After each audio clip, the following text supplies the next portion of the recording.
Fajn Klip fil-limiti tar-Rabat saret sejba ta' oqbra magħrufa bħala sarkofagu. F'din is-sejba instabu l-fdalijiet ta' żewġ persuni li huma maħsuba li huma raġel u mara.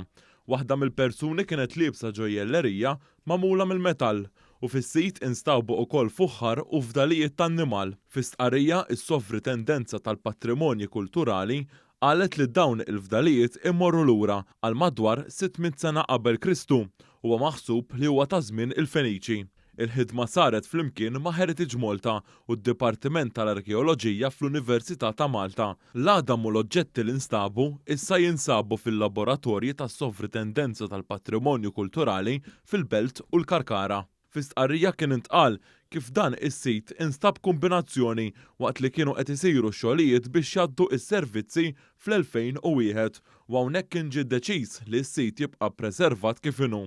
Is-sena li għaddiet kien hemm bżonn li jsiru xogħlijiet infrastrutturali fil-post u ttieħdet id-deċiżjoni li s-sit ikun investigat.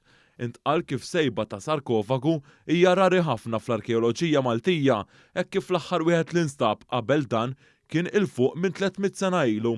Waqt li l-professur Nicolas Vella mid-Dipartiment tal-Arkeoloġija fl-Università ta' Malta għal kif madwar 100 sena ilu ħafna oqbra tal-post kienu ġew skoperti iżda ma nżammitx dokumentazzjoni ċara ta' dak li nstab. Intqal kif din ir-riċerka se tkun qed tixħed dawl fuq ir-ritwali marbutin mal-mowt f'dan il-perjodu. Il-kap eżekuttiv ta' Heritage Malta Noel Zammit għal kif wara li tkun lesta ir-riċerka hemm pjanijiet biex dawn l-artifatti ikunu f'wirja permanenti, possibilment fil-katakombi ta' San Pawl, biex dawn ikunu dejjem aċċessibbli għall pubbliku.